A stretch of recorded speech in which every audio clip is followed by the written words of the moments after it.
kabantayan ng lugar nito. Hindi tayo pwede makipagputukan sa kanila kasi Mabubulabog tayo. at isa pa, kunti lang yung bala natin. Oo. So gagamit tayo ng matinding strategy kung kaya natin mag silent kill. Silent kill muna tayo.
So yun po mga idol, no? Isang mapagpalang araw po sa inyong lahat. Brad Dudong Adventure po nagbabalik, no? Sa ngayon dito po kami sa sa location kung saan malapit dun sa location kung saan sila Dudoy tsaka si Brother Max, no? Hindi lang po namin alam kung dun pa ba sila dinala dun sa pinagdalhan sa akin, no? At kasama ko po ngayon si Brother Maui, no? Yung mission po namin dito ay iligtas si Dudoy tsaka si Max Tom.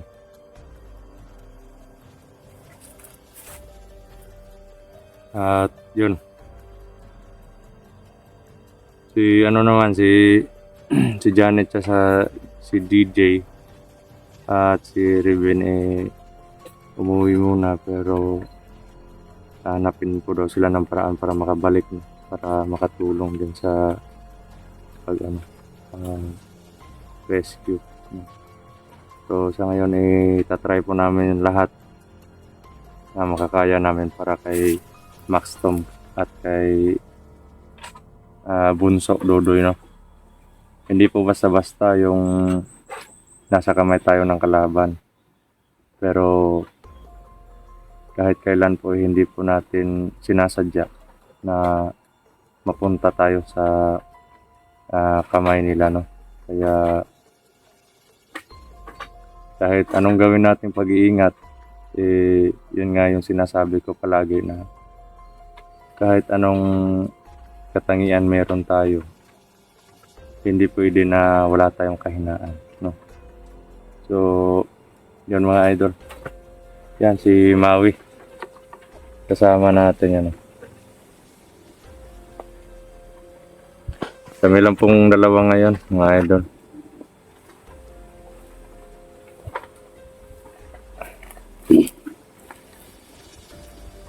So ano po, at sa unahan po parang may mga boses kami naririnig kanina.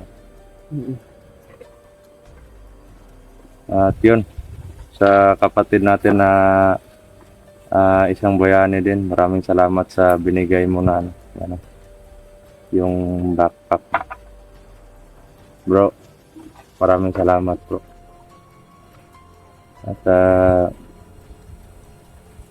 lahat po ng mga nagdasal, sa lahat ng mga tumulong, no?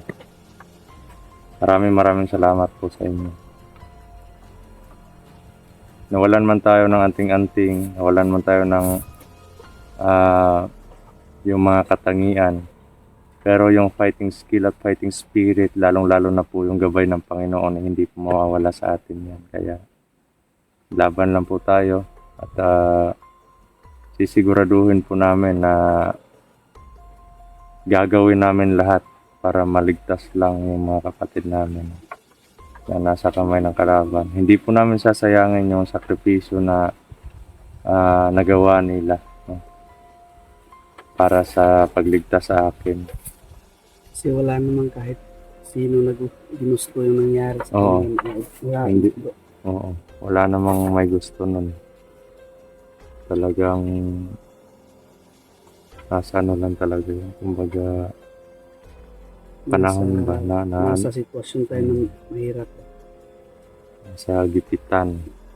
So, ganun pa man, nagpapasalamat ako talaga sa lahat na tumulong ng mga hunters, mga kasama ko. At sa inyo din mga idol, no, na hindi nyo ako pinabayaan. Hindi nyo kami pinabayaan. At sana po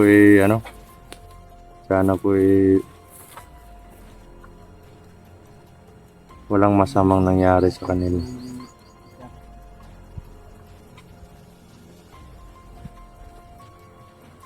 Grabe yung mga idol, grabe yung plano ng kalaban. Kasi nung time na andun pa ako sa kamay nila, gusto nila na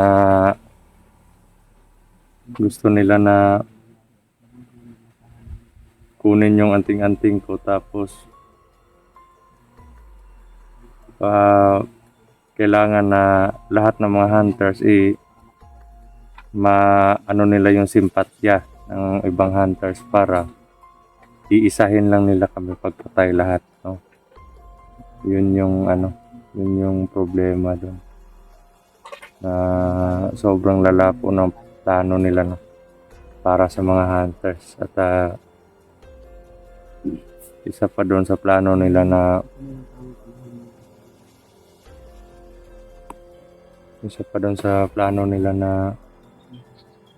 pagkatapos na mamatay yung lahat ng mga hunters, pati yung pamilya isusunod. Tsaka na sila gagawa ng paraan para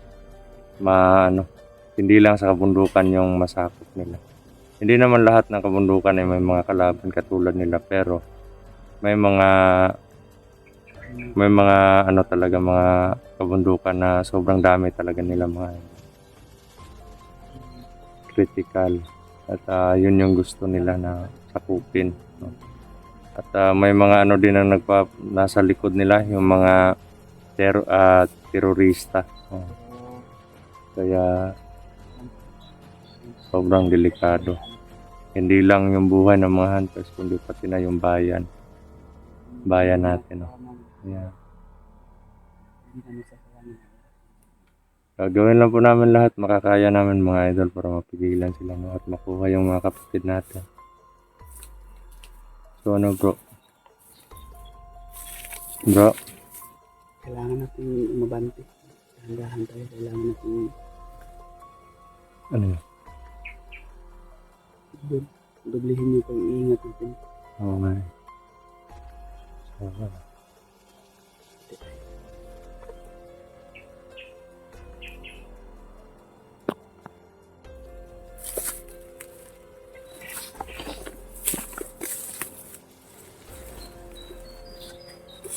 yung mga idol, bante po kami. Okay ka lang dyan, bro? Kailangan natin lihat sa bawat galaw natin. Oo, tama ka dyan. Hirap na tayo pa yung maano na naman ng kalaban.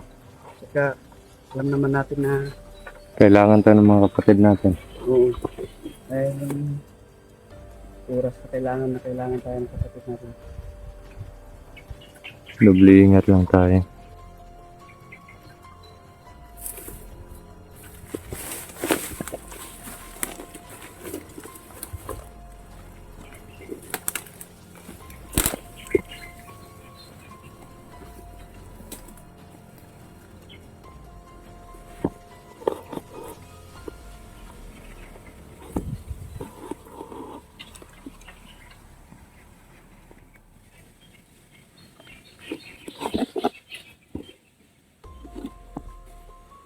na masyado mabasa yung presensya ng area dito bro. Kasi wala na sa akin yung anting-anting.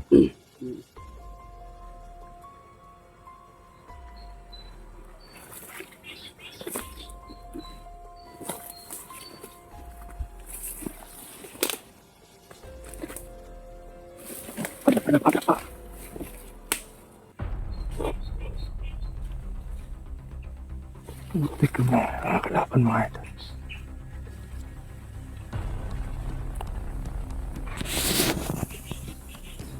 Ano?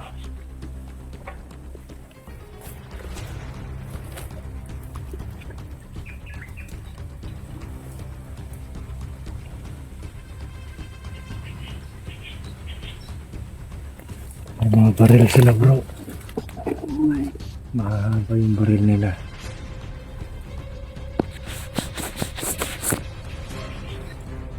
Kaya hinihintay talaga nilang mabantayan ng lugar na Hindi tayo pwede makipagputukan sa kanila kasi mabubulabog tayo. at isa pa, kunti lang yung bala natin.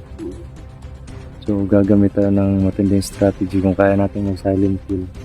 Silent kill muna tayo.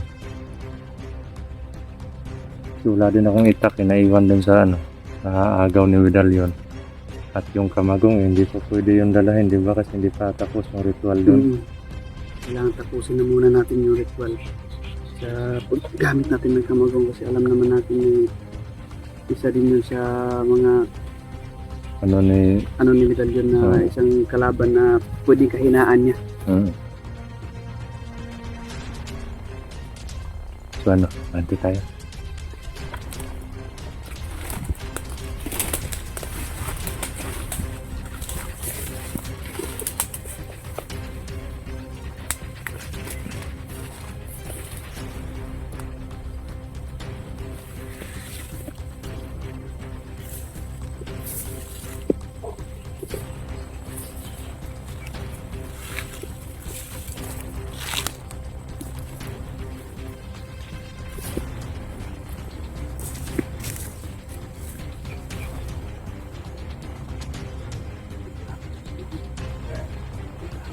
Okay. Sino nagbabantay? Yung mga magdula ng baril na wala dyan. Oo. Parang ibabante ka.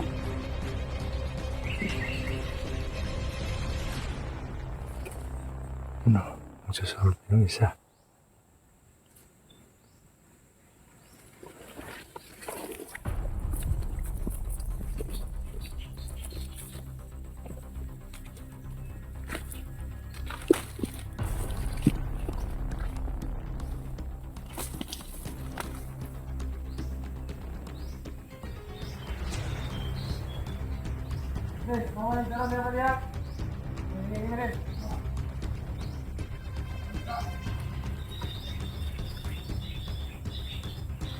Apat sila dito mga idol na tapos yung dalawa nagsusorbe.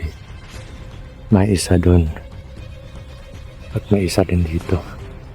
Yung dalawa umalis para mag-survey. Bro. Kung kaya natin isa-silent kill yung dalawa. Silent kill natin. Sa'yo yun. Hindi ko banda. Oo, yung banda. Ako nang bahala dito. Ingat ka lang.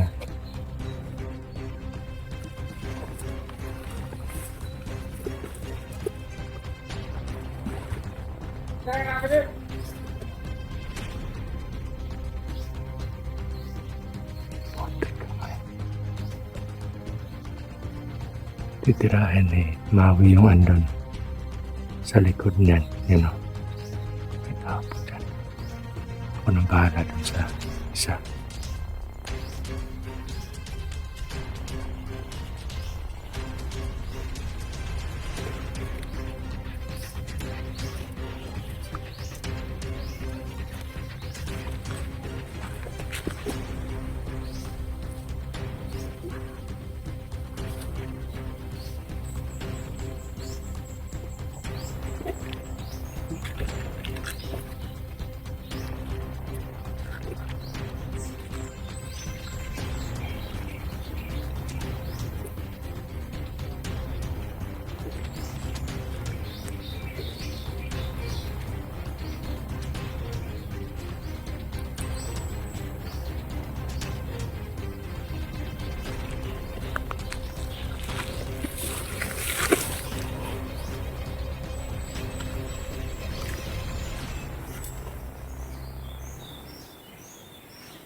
Ito lang bro.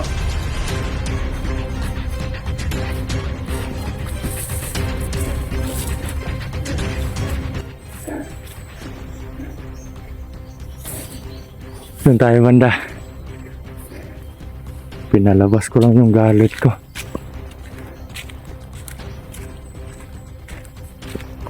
Para kumalma yung isip ko mga idol. No?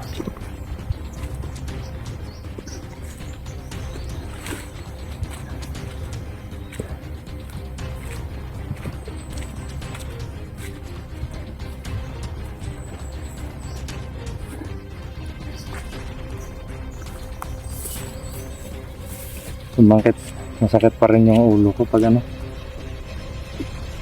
nagpapadala ko sa galit ko, kaya nilabas ko lang yung galit ko para kumalma yung isip ko mga idol. No?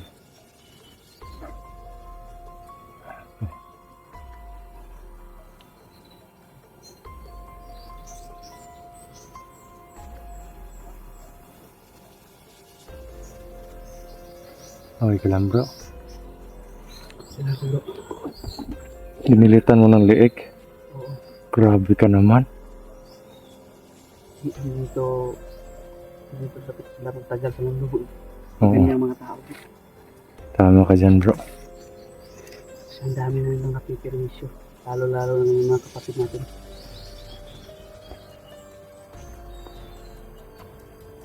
Pero huwag ka magpadala sa emosyon mo ha.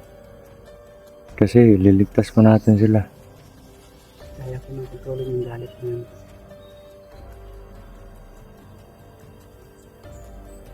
Kasi mahirap na. Sa galit natin, doon pa tayo mapapahama. Oo. Bro. May ano ako bro eh. May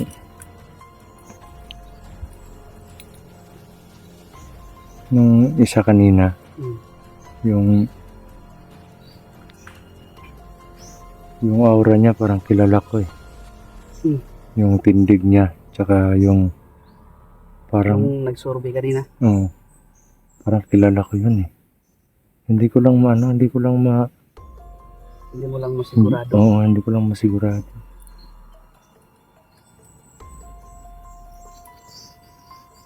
Parang Iba yung pakiramdam mo doon. oo. Parang kilala ko talaga yun. Pero hindi pa ako sigurado kung sino yun. Masama yung kutob ko. Mga idol no. Masama yung kutob ko sa ano, nakita ko kanina.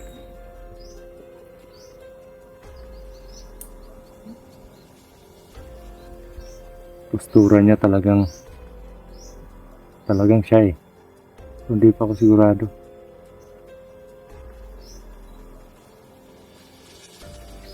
So, may nakukutuban ka doon sa kanya. Oo. Matagal ko na din siya hindi nakikita eh.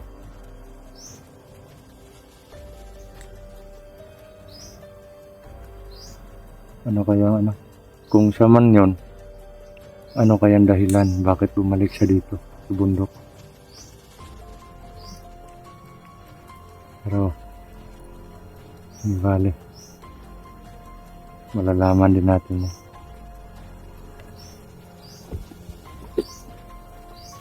Kasi alam naman natin na lahat na nangyayari may dahilan talaga bro. Oo, tama ka dyan.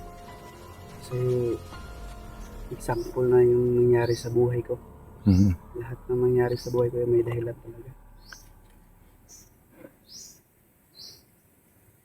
Kung sino may yung nakukutuban mo, pinagdududahan mo ngayon na ano, may dahilan yun kung ba't bumalik siya sa bundok. Mhm. Kung talagang siya yung hinalaan mo yun. Pero kailangan natin i-confirm muna Oo. bago natin lilutuhin yung mga isip natin. Nakakabagabag yung ano, yung ganun. Mm-mm. So ano, Focus na muna tayo sa mission natin ngayon na yung dalawang kapatid natin. oo. Pero hirap lang tayong pumasok dito sa lugar na to kasi alam natin na todo bantay sila ngayon dito. Oo nga eh. Talagang mahigpit yung bantayan na dito ngayon. So ano bro, abante tayo. Tara.